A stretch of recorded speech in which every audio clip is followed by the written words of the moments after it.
Hello friends. Brihanmumbai महानगर पालिका शिक्षण विभाग प्रस्तुत ऑनलाइन एजुकेशन प्रोग्राम में आप सभी का स्वागत है। कक्षा 5वीं, विषय इंटेलिजेंट टेस्ट व मैथ्स, बुद्धिमत्ता चाचनी। मैथ्स के अंतर्गत हम बुद्धिमत्ता चाचनी के ऊपर में स्कॉलरशिप एग्जाम में जो घटक है आकलन, इसके ऊपर क्वेश्चन पूछे जाते हैं। तो आज इस आकलन में देखेंगे संख्या मालिका।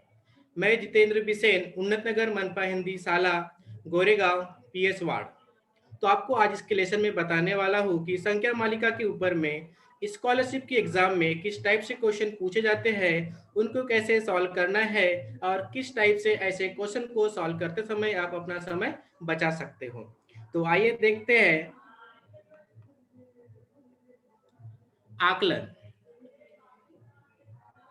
पिछले लेसन में मैंने बताया था आकलन के बारे में, आज इस पे थोड़ा सा और गौर करते हैं। आकलन अर्थात किसी बात को समझ लेना। आकलन का मतलब होता है किसी बात को समझ लेना व उसी प्रकार से कृति करना। आकलन में सूचनाओं का पालन, संख्या मालिका व अंग्रेजी वर्णमाला ऐसे 3 उपघटक होते हैं। तो आकलन के ऊपर में स्कॉलरशिप एग्जाम में 3 सब घटक लिया गया है। पहला जो मैंने पिछले लेसन में लिया था कि सूचनाओं का पालन करना। आज के इस लेसन में देखेंगे हम संख्या मालिका और नेक्स्ट लेसन में देखेंगे अंग्रेजी वर्णमाला। आकलन में क्या होता है कि जो हमें सूचना मिलती है उसी के आधार पे हम कृति करते हैं और उसी के आधार पे हम आंसर देने की कोशिश करते हैं। जैसे हमारे ब्रेन को सूचना मिलती है और हमारा जो ब्रेन है यहाँ पे आपको चित्र में दिखाई दे रहा है, ये क्या है, हमारा ब्रेन है। और इसे जो सूचना मिलती है और ये ब्रेन समझता है उस सूचना को, और उस सूचना को समझने के बाद में उसका आंसर देता है। आया समझ में आपको? आकलन अर्थात किसी बात को समझ लेना और उसी प्रकार कृति करना, ये आपको पता हो गया। अब संख्या मालिका उपघटक 1.2 संख्या मालिका। इस टॉपिक के ऊपर में स्कॉलरशिप के एग्जाम में 2 से 3 क्वेश्चन पूछे जाते हैं, इसलिए आपको ध्यान से समझना है।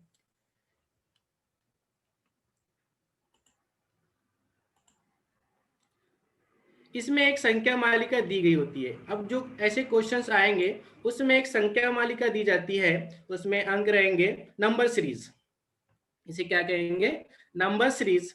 उसका निरीक्षण करके प्रश्नों में दी गई सूचना के अनुसार कृति कर उत्तर खोजना होता है। एक नंबर सीरीज दी जाती है और उसके आधार पर कुछ सूचना दी जाती है, इंस्ट्रक्शंस होते हैं।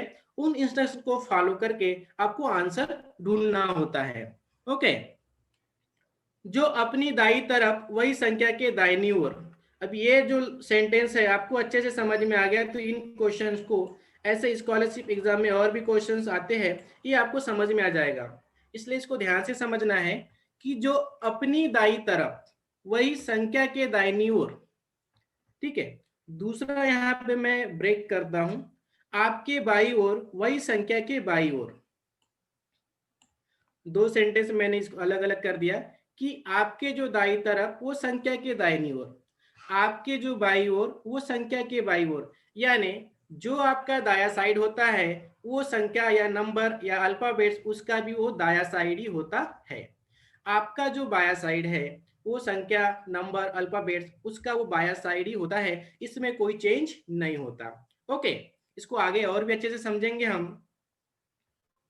अब निम्नलिखित संख्या मालिका में अंक 7 के बाई ओर व दाई ओर। अब यहाँ पे एक संख्या मालिका दी गई है, ठीक है, 2 3 4 5 6 7 8 9 10। अब यहाँ पे 7 को क्या कहा गया है कि 7 के बाई ओर, यानी 7 की जो बाई साइड है वो ये हो गई और ये है 7 की दाई ओर। अगर आपको कुछ समझ में नहीं आ रहा है तो आप नोट करते जाइए, अपने पास में नोटबुक रखिए और जो भी नहीं समझ में आता उसे नोट करते जाइए, दाया बाया। ओके। तो जो 7 की जो बाई साइड है वो इधर है 2 3 4 5 6, और जो उसकी दाई साइड है वो 8 9 10। इतना आपको समझ में आ गया कि 7 की बाई साइड कौन सी है और वो दाई साइड कौन सी है। आगे बढ़ते हैं। अब यहाँ पे ध्यान से देखिए, मैंने यहाँ पे 2 पिक्चर लिया हूँ, 1 गर्ल और 1 बॉय। अब यहाँ पे मैंने लिखा हो राइट साइड और इधर लिखा हो लेफ्ट साइड। यानी ये बाई साइड हो गई और ये दाई साइड हो गई। आप जब भी बुक या आप कोई क्वेश्चन पेपर सॉल्व करते हो तो इसी टाइप से आपके सामने पेपर आता है। तो आप क्या कर सकते हैं, पेंसिल से आप दाई साइड और बाई साइड लिख सकते हैं अगर आपको ज़्यादा ही कन्फ्यूजन होता है तो। वैसे लिखने की जरूरत नहीं है, आप इसे पता कर लीजिए कि ये आपकी दाई साइड है और ये बाई साइड है। अब जो अगर ये जो चित्र में दिखाई दे रहा है कि इस लड़के की दाई साइड कौन सी है, एरो करके दिखा रहा हूं मैं आपको, इसकी दाई साइड कौन सी, इसकी राइट साइड कौन सी है, तो इसकी जो ये है दाई साइड, ये वाली जो बाजू है उसकी ये है दाई साइड है, राइट साइड है। और लड़के की लेफ्ट साइड कौन सी है, तो ये है। अगर क्वेश्चन में पूछा गया कि लेफ्ट लड़के यानी जो बॉय है उसके बाई ओर कौन है, तो कौन है, गर्ल है। यहाँ पे एक लड़की है, इसके बाई ओर है। अगर पूछा गया कि लड़के के दाई ओर यानी राइट साइड में कौन है, तो यहाँ पे कोई नहीं है। आगे समझ में आपको। लड़की के दाई ओर कौन है, तो ये लड़की की दाई साइड हो गई, ये वाली जो साइड है वो दाई साइड हो गई। और इधर कौन है, लड़का है, यानी लड़की की दाई साइड पे लड़का खड़ा है और लड़की की जो बाई साइड है वो लेफ्ट साइड है। यहाँ पे कौन है, तो यहाँ पे कोई नहीं है। आ रहा है समझ में आपको कि ये बाई साइड है और ये दाई साइड है। आप पेंसिल से ऐसे अपने पेपर के कॉर्नर यानी ऊपर में से लिख सकते हैं हल्का सा, left side and right side, Dai side and by side. अब ये जो नंबर 5 है और नंबर 2 है, इसकी जो दाई साइड कौन सी है, नंबर 5 की दाई साइड कौन सी है, तो ये नंबर 5 की ये दाई साइड है। यानी इस लड़की की भी दाई साइड वही है और ये नंबर 5 की भी वो दाई साइड वही है। इसमें कोई चेंज नहीं आया है। इसका मतलब जो हमारा दाया है वो उस नंबर का भी दाया ही साइड है। आगे समझ में। अब नंबर 5 यानी ये जो नंबर 5 है इसकी जो लेफ्ट साइड है वो बाई साइड कौन सी है, इसकी बाई साइड कौन सी है, तो ये जो लड़के की जो बाई साइड थी वही इस नंबर 5 की भी है। वैसे ही यहाँ पे नंबर 2 है, ठीक है। तो नंबर 2 की दाई साइड कौन सी है, तो ये है, इस साइड में जाएंगे। इसकी बाई साइड यानी लेफ्ट साइड कौन सी है, तो ये वाली साइड है, ये लेफ्ट साइड है और ये आर से दिखा रहा हूं मैं, ये राइट साइड है। ओके, ये समझ में आ गया कि जो नंबर का दाई साइड होता है वो हमारा दाई साइड होता है और जो नंबर का बाया होता है वो हमारा भी बाया होता है। आई होप ये साइड जो कॉन्सेप्ट है आपको समझ में आया होगा। आगे बढ़ते हैं, नहीं समझ में आया होगा तो आप फिर से कमेंट करके मुझे पूछ सकते हैं। ओके, अब देखते हैं अंक मालिका, संख्या मालिका के ऊपर में किस टाइप से एग्जाम में क्वेश्चन पूछे जाते हैं और उन्हें कैसे सॉल्व करना है। तो सबसे पहले जो इंस्ट्रक्शन दी जाती है उसे देखना है। आप डायरेक्ट इन जो नंबर्स दिए रहते हैं उन नंबर्स को मत देखिए कि नंबर्स क्या दिए गए, ये जो अंक मालिका है इसे मत पढ़िए आप। सबसे पहले क्या करना है, क्वेश्चन सॉल्व करते समय इसे आपको नहीं पढ़ना है, पहले सूचना क्या दी गई है। ओके, पहले सूचना क्या दी गई है उसी के आधार पे हमें क्वेश्चन सॉल्व करना होता है। तो इस अंक मालिका में दाई ओर से 7वें स्थान पर कौन सा अंक होगा, दाई ओर से 7वें स्थान पर कौन सा अंक होगा। तो इसके पहले मैंने बताया था आपको कि इसकी दाई साइड कौन सी है, यानी ए वाली साइड है। तो हम क्या करेंगे, यहाँ पे एक दाई साइड लिख देंगे, वैसे लिखने की जरूरत नहीं है, ये जो साइड रहेगी उसकी दाई साइड है, ठीक है। वैसे लिखने की जरूरत नहीं है, ये वाली साइड दाई रहती है और ये वाली साइड है हमने देखे है ये बाई साइड होती है। ओके, अब इधर से 7वें नंबर पे यानी 7th नंबर पे कौन सा नंबर आ रहा है, तो यहां से स्टार्ट करते हैं हम लोग। 1 2 3 4 5 6 और 7। तो 7 नंबर पे कौन आ गया, 5 आ गया। तो हमें ऑप्शन में देखना है कि जो 5 जो नंबर है वो कौन से वाले ऑप्शन में आया है, तो थर्ड वाले ऑप्शन में आया है। तो हम थर्ड नंबर के गोले को क्या कर देंगे, भर देंगे। आगे आपको क्वेश्चन समझ में कि पहले सूचना पढ़ना है, देन आपको अंक मालिका देखना है यानी नंबर सीरीज को देखना है। वहां पे जो साइड कहा गया है उस साइड के तरफ से हमें नंबर काउंट करते हुए जाना है और जो नंबर मिलेगा वो हमें ऑप्शन में ढूंढना है। ऑप्शन में ढूंढने के बाद में उसे राइट कर देना है।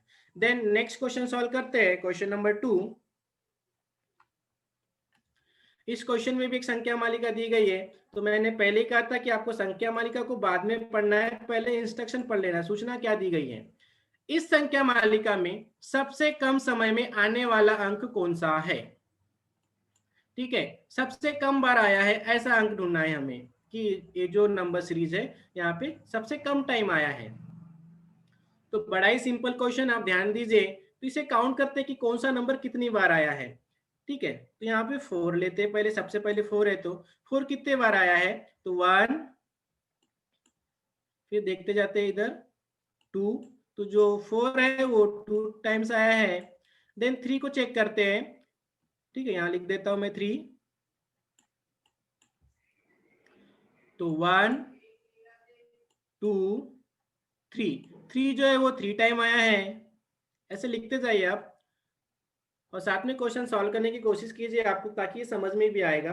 6 को काउंट करते, वैसे मैं यहाँ पे डायरेक्ट भी सॉल्व करके बता सकता हूँ, ये लिखने की जरूरत नहीं है। यहाँ पे हमारा टाइम जा रहा है, आप डायरेक्ट यहाँ पे भी काउंट कर सकते हैं। जैसे 6 को काउंट करते हैं, 1 2, 6 जो है वो 2 टाइम आया है। ठीक है, फिर 8 को काउंट करते हैं, 1 2 3 टाइम, 8 जो है वो 3 टाइम आया है। ठीक है, अब क्या बच गया हमारा 9, जो 9 जो है 1 टाइम आया है, सबसे कम टाइम आया है। वो जो 9 है सिर्फ एक ही बार आया है। तो हमें ऑप्शन में देखना है कि चौथे वाले ऑप्शन में 9 है जो एक ही बार आया है, तो हम इसे राइट कर देंगे कि क्वेश्चन नंबर 13, इस संख्या माला में 5 अंक के पहले तुरंत 2 व 4 के बाद तुरंत 5 ऐसा कितनी बार आता है। इसको समझ लेना ध्यान से कि यहाँ क्या कहा गया है कि 4 अंक के पहले, यानी 4 के पहले, इसे पेन लेता हूं मैं, 4 अंक के पहले तुरंत 2, ठीक है, उसके पहले तुरंत 2 व 4 के बाद तुरंत 5, तो ये 4 है, उसके तुरंत बाद 5 ऐसे कितनी बार आया है, यानी 2 4 5 ऐसे इस नंबर सीरीज में कितने टाइम्स आया है, वो हमें फाइंड आउट करना है। तो देखते हैं यहाँ पे 2 आया है, 2 के बाद में 4 आया है, फिर 5 आया है। ओके, इसे एक काउंट कर लेना है। फिर आगे बढ़ते हैं, 2 है 4 है, पर यहाँ पे 5 नहीं है 6 है, तो इसे काउंट नहीं करना है। आ रहा है समझ में आपको। देन 2 दिया है, फिर 4 दिया है, फिर 5 दिया है, यानी 2 4 5 यहाँ पे मिल रहा है हमें, तो इसे भी काउंट करना है। देन 2 दिया है, 4 दिया है, इसे आगे कुछ है ही नहीं, किसे काउंट करने की जरूरत नहीं है। तो यहाँ पे 1 टाइम हो गया और यहाँ पे 2 टाइम हो गया। तो जो 2 4 5 इस नंबर सीरीज में 2 टाइम्स आया है, तो हम थर्ड वाले ऑप्शन को राइट कर देंगे। ठीक है, थर्ड वाले ऑप्शन को राइट कर दिए, इस नंबर सीरीज में 2 4 5 2 टाइम्स आया है। देन नेक्स्ट क्वेश्चन सॉल्व करते हैं। इस नंबर सीरीज में, इस संख्या मालिका में बाई ओर से चौथा और दाई ओर से चौथा इन अंकों का भागफल कितना होगा। यानी यहाँ पे डिवाइड करने के लिए कहा गया है, तो आपको दोनों साइड से चौथा चौथा नंबर लेना है। ठीक है, तो यहाँ पे बाई साइड से 8 नंबर आ गया और दाई साइड से भी 8 नंबर आ गया। अब 8 डिवाइडेड बाई 8, 8 डिवाइडेड बाई 8 कर देंगे तो कितना आंसर आएगा, 1 आएगा। ओके, तो हमें ऑप्शन में देखना है कि 1 कहाँ पे है, तो फोर्थ वाले ऑप्शन में दिया है कि 8 divided by 8 is equal to 1, तो हमारे फोर्थ वाले ऑप्शन में आया है, तो हमने इसे राइट कर दिए। ओके, देन क्वेश्चन नंबर 15, तो देखते हैं क्वेश्चन नंबर 15 में जो नंबर सीरीज दी गई है इसको किस तरह से सॉल्व करना है। इस अंक मालिका में पास के दो संख्या, पास पास की जो दो संख्या है उनका गुणनफल सम संख्या होना चाहिए, ऐसी कितनी जोड़ियां है। क्वेश्चन में क्या कहा गया है कि इस अंक मालिका में पास के दो संख्या का गुणनफल सम संख्या आता है, ऐसी कितनी जोड़ियां है। तो हमें यहाँ पे नंबर सीरीज दी गई है और ये पास पास के नंबर्स को क्या करना है, इनटू करना है, यानी इनका गुना करना है। तो 9 इंटू 3 करते हैं हम। ठीक है, 9 इंटू 3 करेंगे तो क्या होगा, 27 आ गया। हमें सम संख्या देखना है, इवन नंबर्स देखना है सिर्फ। उसके बाद देखते 3 इंटू 2 करते तो यहाँ पे 6 आ गया। देन 2 इंटू 3 करेंगे तो यहाँ पे 6 आ गया। 3 इंटू 3 करेंगे तो कितना होगा, यहाँ पे 9 आ गया। ओके, देन 3 इंटू 2 करते हैं तो यहाँ पे 6 आ गया। 2 इंटू 9 करेंगे तो कितना आ जाएगा, यहाँ पे 18 आ जाएगा। देन 9 इंटू 3 करते हैं तो कितना हो जाएगा, 27 हो जाएगा। 3 इंटू 3 करेंगे तो कितना होगा, 9 होगा। 3 इंटू 1 करते तो कितना हो जाएगा, यहाँ पे 3 आ जाएगा। एंड 1 इंटू 4 करेंगे तो कितना होगा, यहाँ पे 2 आएगा। एंड 2 इंटू 3 करते तो कितना हो जाएगा, यहाँ पे 6 हो जाएगा। अब यहाँ पे हमें क्या काउंट करना है कि ऐसे कितनी इवन नंबर्स आए हैं, कितने इवन नंबर्स आए हैं, सम संख्या, उसे काउंट करते हैं। तो यहाँ से स्टार्ट करता हूँ मैं ऊपर से, पहले 1 2 और 3, ठीक है। देन 4 5 और 6, यानी इस संख्या मालिका में 2 अंक को हम जब गुणनफल करते हैं और उसका जो आंसर आता है, ऐसी 6 संख्या है जो सम संख्या आती है। तो यहाँ पे सेकंड वाले ऑप्शन में 6 दिया है, तो सेकंड वाले ऑप्शन को क्या कर दिया हमने, राइट कर दिए। ओके, तो आज के इस लेसन में हमने 15 क्वेश्चन सॉल्व किए संख्या मालिका के ऊपर में। आई होप ये आपको समझ में आएंगे। इसी से रिलेटेड मैंने कुछ स्वाध्याय तैयार किया हो, आप इसके स्क्रीनशॉट ले लीजिए और इन क्वेश्चन को सॉल्व करने की कोशिश कीजिए। और सॉल्व करने के बाद में आप हमारे व्हाट्सएप ग्रुप में ये फोटो शेयर कीजिए कि आपने इन क्वेश्चन को किस टाइप से सॉल्व किए हो। ओके, इसका स्क्रीनशॉट ले लीजिए सभी बच्चे, ध्यान दें। एक और ऐसी 10 क्वेश्चन है। फर्स्ट वाले स्लाइड में 5 क्वेश्चन दिया हूँ, इसे स्क्रीनशॉट ले लिए अपने मोबाइल से। सेकेंड वाले स्लाइड में 6 to 10 क्वेश्चन है, ऐसे 10 क्वेश्चन आपको दे रहा हूँ मैं स्वाध्याय के लिए।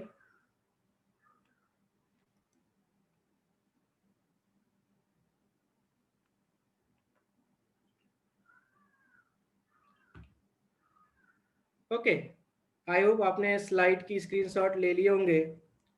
BMC education Hindi standard 5th YouTube channel, आपने अभी तक हमारे चैनल को सब्सक्राइब नहीं की हो तो प्लीज़ चैनल को सब्सक्राइब कर लीजिए। और आपको जो मैंने टिप्स बताया इस लेसन में, अगर वो अच्छी लगे तो वीडियो को लाइक कीजिए और अपने दोस्तों में शेयर कीजिए। Okay, thank you.